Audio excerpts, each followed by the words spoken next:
What's going on YouTube? It's your boy Lonnie Reacts, and we are back with another MrBallen reaction. This video is titled "They Discovered Pure Nightmare Fuel, in the Wilderness."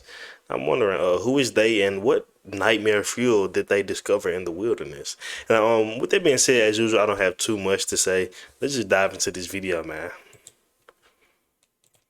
In today's episode, I'm going to tell you two stories. The first story you're going to hear is about this village in Africa where people... Another village in Africa? What is going on in the motherland, bro? Like, on some real shit. It's some creepy shit going on in Africa. People keep turning up dead, and nobody knows why, until they do a stakeout. And the second and final story you'll hear is about this remote island in the Arctic region of northern Canada where these indigenous hunters make a truly disturbing discovery. But before we get into today's stories, if you're a fan of the strange, dark, and mysterious delivered in story format, then you've come to the right place because that's all we do, and we upload once a week. So if that's of interest to you, please offer to do the like button's grocery shopping, but don't tell them you've squirted an entire bottle of lime juice into their fresh milk. Also, please subscribe to our channel and turn on all notifications so you don't miss what happened any to of our MrBallen weekly Nick? uploads. Okay, let's get into today's stories. The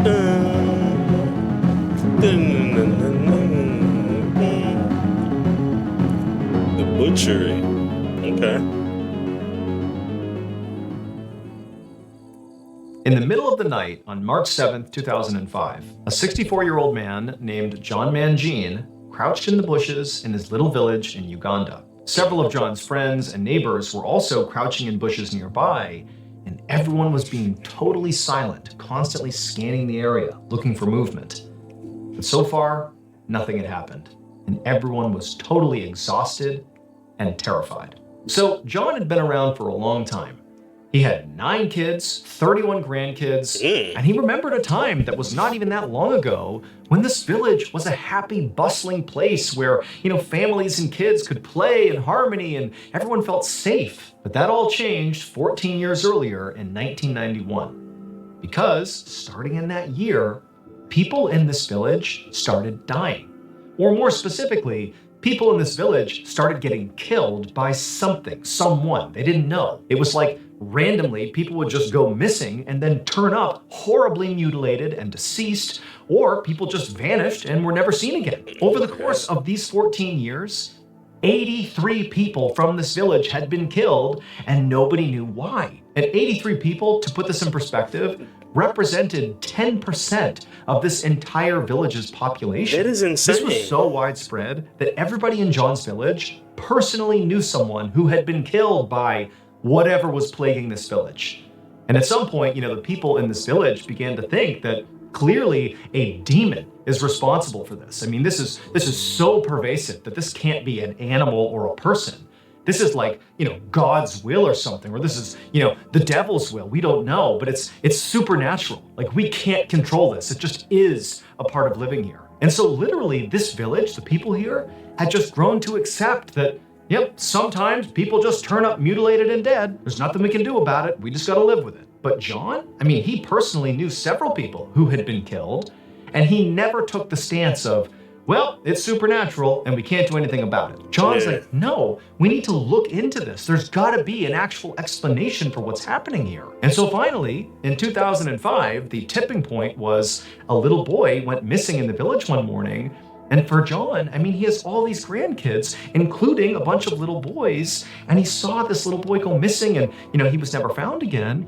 And John's thinking, that's just like one of my grandkids. This has to stop. We got to look now. We have to look into this now. And so John very forcefully rounded up some people in the village, his friends and neighbors and others, and he told them, tonight we are going to set up a stakeout and stay out all night if we have to, and wait for this demon, this creature, this person, whoever it is. We are going to catch them in the act and put an end to this thing. And because John was so motivated, so enthusiastic, and so ready to sort of lead this thing, he really quickly turned the tide of people's opinions in this village. It's like they went from being, we can't do anything about it, to, you know what, yeah, let's put an end to this thing. And so sure enough, that night, John and all these people he had got together for this stakeout, They headed to this area in their village called the butchery. They had named it that because the majority of the 83 people who had been killed and mutilated and turned up dead, they were either found roughly in that area, or that's where they were last seen before they vanished. And the butchery was actually basically right next to this lake, this placid lake that sort of sat right next to the village. So everybody's scared of this lake and this area, but tonight's the night. They're gonna figure out what's happening in this village. And so John and the other volunteers, they make their way over to the butchery, and they each climb into these tall bushes, these reeds that are right next to the lake, and they all crouch down, kind of keeping their eyes on the land, the butchery, and also the lake. And there they sat. All of them constantly looking at each other, maintaining eye contact, to stay safe.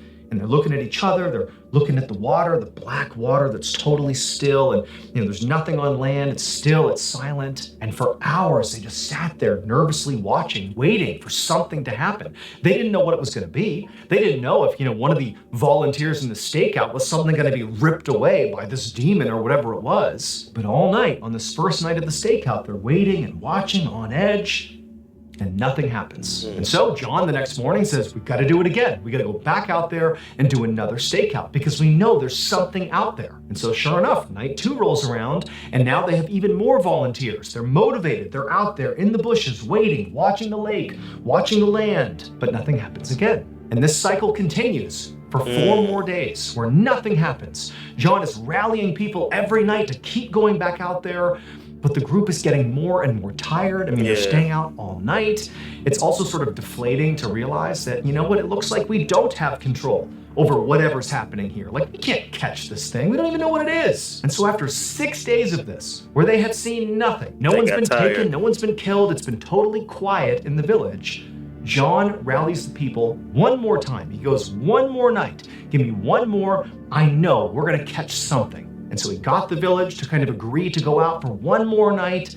And this night, unlike the others, John decided to do something different to try to sort of entice, whatever this creature or person or whoever it was, whatever it was, to entice them out of hiding. He and the villagers strung up all this organ meat in the trees right near the butchery, believing that, whoever was killing these people was seeking their meat.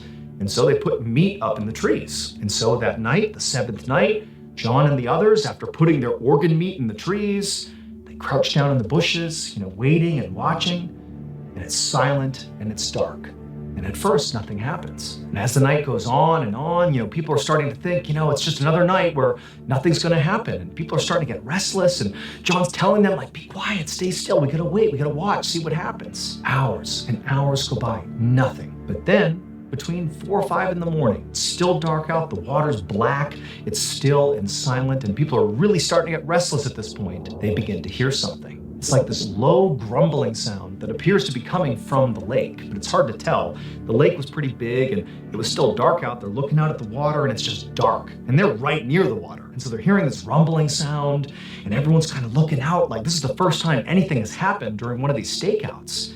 And John, he's telling them, stay down, stay quiet. And they're looking out at the water, and it's still. But this rumbling, growling sound, it starts getting louder and louder and louder. It's so loud at a certain point that John, he can feel his body literally trembling from the sound. And as that begins to happen, even with the minimal light, they're looking out at the black water, and they notice ripples on the surface of the water. Hell no. Something's moving in the lake. And so everybody's looking and waiting, everyone's scared. John looks over at the other people who are in the other set of bushes right near him, and he can see their eyes are wide, they're terrified, but everyone's looking out at the water. And then eventually this massive, dark silhouette emerges from the lake, and this loud growl fills the air, and everyone's frozen, and then whatever it is charges towards John. But it doesn't go after John. This huge creature runs past John and bites down on the meat dangling from the trees. But the meat, they had placed hooks in the meat like a trap. And as soon as this thing bit onto the meat, it got snared in one of the traps. Killed it, and it couldn't move. And John, who had been waiting for this moment, even though he has no idea what's happened here, he knew he needed backup. And so he got up and sprinted into the village and began screaming for everyone to come out here and help us. And so 50 villagers came pouring out of their homes, and they all descended on the tree with all the organ meat and this huge creature dangling and thrashing from the trap. And they suddenly realized that what had been plaguing their village was not a demon. It was instead the largest saltwater crocodile ever found in Uganda. This crocodile was 16 feet long, over 2,000 pounds. I mean, this thing is massive. And for 14 years, this crocodile had been sneaking into the village, grabbing people, and dragging them back to the lake. And nobody had seen it. Or more specifically, anyone who had seen this crocodile, this beast, did not live to tell the tale. Authorities were quickly called to the village, and they wouldn't allow the villagers to kill this crocodile as much as they wanted to. Instead, the crocodile was relocated. Man, I would have killed that bitch.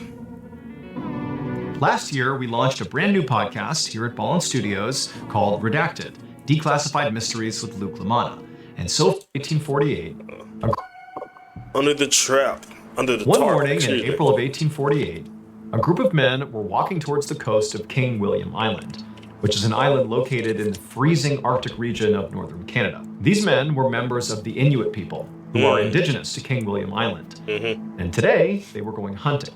Specifically, they were making their way towards the coastline to see if they could find any seals that they could hunt and kill for food and for clothing. However, even though technically the coastline was right in front of them, they couldn't actually see the water, because there was this huge icy hill that obstructed their view. So in order to look down to the water, they would have to crest that hill and then look down. As these hunters got closer to the hill, the youngest of the hunters broke from the group and ran up the hill to basically get an early look over and see if he could spot any animals down below. However, as soon as he crested the hill and scanned the coastline, again, you got a picture, it's snowy, icy outside, it's below 0 degrees. I mean, you're in the Arctic wild here. He's looking down, and at first, all he sees is just white, just snow, ice. But he sees something else. And as he's looking at it, he can't even understand what he's seeing. Like, it doesn't make sense. It's not computing. And so at this point, the young hunter kind of ducked down on this side of the hill, kind of away and out of view of the ocean. And he turned and signaled to the other hunters to get up here and take a look. And so the other hunters, they don't really understand what's happening here, but they can see, there's some urgency coming from this young hunter. And so they run up the hill as well. And all together, all at once, they kind of peer up and over the hill again, and they look down, and for a second, they all just stared in horrified silence. Down below, wandering along the coastline, were not seals or Polar bears. walruses or any other animals that these hunters might have expected to see out here. Instead, they saw people. Specifically, they saw Kalunat, which is their word for white men. But these men were not acting like people. They were lumbering, almost like they weren't in control of their bodies. They had these strange, jerky movements, and they were all just kind of staring straight ahead with these vacant expressions. And their skin, it was like black and blue, and their clothes were tattered, and they were just kind of lumbering along, about 40 of these Kalunat, these white men. Now, for these hunters, I mean, they really didn't have much exposure or experience around Kalunat, around white men. I mean, all they really knew at the time and in this part of the world is that white men were pretty dangerous to the indigenous people. But they did know there was a group of Kalunat who were staying on a ship that was off the coast of King William Island, and they had been living there for the better part of a year, and it seemed like their ship might have frozen off the coast, and they were just kind of trapped until the warmer months came around and they could sail away. But to this point, the Inuit people really had not seen or interacted with any of those white people. They had just kind of kept to themselves, and that was it. So just to see the Kalunat, the white people, on land, that alone was really shocking. Like, what happened? Why did they leave their ship? Why are they here? But again, the way they were moving and how they looked, it seemed wrong. Like there was something wrong with these people. Like there's more to this story than the Inuit people understand. And it was sort of terrifying. And on top of just the way they were moving, there was something else these Kalunat were doing. In addition to these men just kind of lumbering along the coastline, a few of them were dragging this big sled. And there was a tarp over the sled. Clearly something big or several things were under this tarp. But the Inuit hunters, they couldn't quite tell what it was. It was covered up. And so they're just watching these men in this weird parade along the coastline with the sled, And they really were like, we have to get out of here. And so they ducked their heads below the icy hill to kind of stay out of view of the Kalunat, who to this point it did not seem like they had spotted the hunters. And as the hunters were sort of trying to figure out what they should even do, they hear this awful guttural scream coming from down below where these men are, where these white men are. And instinctively, the hunters, they grab their spears and they poke their head up over the hill, almost thinking maybe they've spotted us, maybe they're going to attack us. But no, when they look down below, many of the Kalunat were still just kind of lumbering along, but one of them had stopped, and he was kind of retching around like there was something wrong with him, and he continued to scream out, and then he just crumpled to the ground. But the other white men, it was like they didn't even react to it, except for the men pulling the sled. They pulled the sled right up alongside this man who had just fallen to the ground after screaming, and they just sort of nonchalantly pulled back the tarp, revealing all sorts of bodies on the sled. They picked the guy who had just fallen, and they threw him onto the pile. They covered him back up with the tarp, and then, like nothing had happened, the men kept on pulling the sled, and this totally creepy procession continued down the coast. At this point, the Inuit hunters were genuinely terrified, and without saying anything, they just scrambled back down the hill and ran back to their village. The following day, the Inuit hunters came back to that exact spot, that icy hill that looked down to the ocean below. Except this time, they had brought along several pounds of seal meat. So the previous day, when these hunters had gone back to their village to tell the others about what they had just seen, oddly enough, the consensus became that, of course the Kalunat are sort of dangerous to us and we should keep our distance. But from what you're describing, it sounds an awful lot like these men, these white men, must just be starving. Like the way they're moving, the fact that men are falling down and dying, and they have this, sled full of dead bodies. They're out here in the Arctic wild. I mean, this is a very unforgiving place. And so the consensus was they're starving to death. That's what you're seeing. That's why they're acting the way they are. And so maybe the move here is you hunters go back to that same spot, try to find these Kalunat, and give them some food, not only to help them, to be good people, good stewards of humanity, but also as sort of like a peace offering, because there was tension between the Inuit people and the Kalunat. And so these hunters had agreed. They had showed up with the intention of, finding these 40 some odd white men, giving them some food, and maybe even offering some help, if they needed it. And so that day, the Inuit hunters, they make it back to their spot, they climb up that icy hill, and they look down towards the ocean below, and there's nobody there. It's just complete isolation. And so the hunters, they go down to the coastline and they see footprints from the day before. They find, the tracks from the sled that have been being dragged, and they just start tracking the footprints of these white men. And for hours, these hunters are just following the footprints along this coastline, in the snow and the ice, and they're looking up ahead. They don't see anybody, and it's like, wow, these guys, they covered a huge amount of ground. Where did they go? And eventually, after hours of this, the hunters come upon this campsite, but it's totally abandoned. It's right on the edge of the water, and based on where the campsite was and sort of how fresh it looked, it seemed pretty obvious that at some point, clearly the Kalunat had been camped out here, but they clearly are not here now. But interestingly, the people that had been here, presumably the white men, they had left behind quite a few of their supplies. There was the remains of a fire, and sitting over the fire was this big pot, like a metal pot. And you would think, if you're struggling to survive out here, that you would definitely want to keep some of your cooking supplies.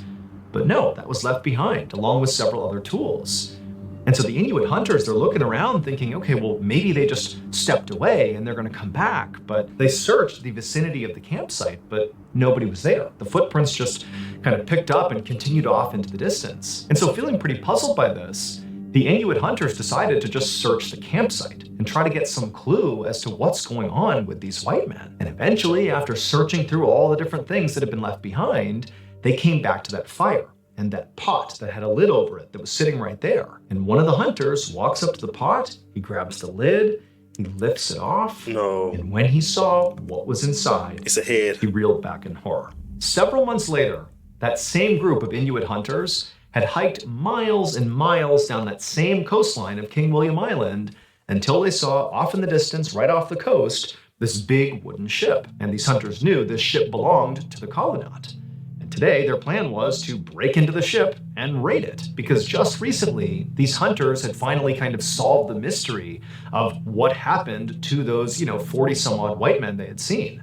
because they came across this mass gravesite, of like 30 plus white men all dead in the snow. And clearly they had starved to death and died from exposure. And so it just sort of seemed like this unfortunate thing that these guys had hiked and hiked and hiked and just kind of fell down and died. But now that the Inuit hunters knew that all these white men were dead, they're like, well, there's a ship sitting right out there that, no one's going to claim, so why don't we take whatever's inside of it? And so the Inuit hunters walked out onto the ocean, which was completely frozen. So the ship, it's off the coast, but it's basically a pathway of ice right up to the ship. And so the hunters, they walked on this ice all the way out to the ship. And when they got there, unsurprisingly, it was totally vacant. It's silent, it's still. Clearly, there's nobody in the ship. Now, as the Inuit hunters climbed the side of the ship and got ready to go inside, they all had set their expectations to be like, okay, clearly the men who had inhabited this ship at one point, the white men, the Kalunat, they obviously abandoned the ship and, tried their luck on land unsuccessfully. So clearly something must have happened out here. Like they ran out of food, or there was a leak in the ship, or some sort of chaos ensued here that caused them to abandon their shelter and, head towards the Arctic wilds, right? But once they got on board the ship and looked around, they quickly realized the ship was in pristine condition. I mean, there was no damage to the ship. It was practically brand new, preserved out in the ice here. When they went down below, they discovered there were all these bedrooms with these incredibly comfortable looking beds, and there was bunk beds and hammocks with linens and pillows. There was a library with hundreds of books. There were games. There was all this cutlery and fine china. And just off the kitchen, in their pantry, was this massive food storage room full of food, canned goods, all still good, that apparently had just been left behind. What the fuck? And so the Inuit hunters, they're thinking like, how is this possible? What caused these white men to abandon their ship, which presumably was perfect, pristine, provided much better shelter, and also they abandoned all their food, like they clearly weren't starving. So what happened?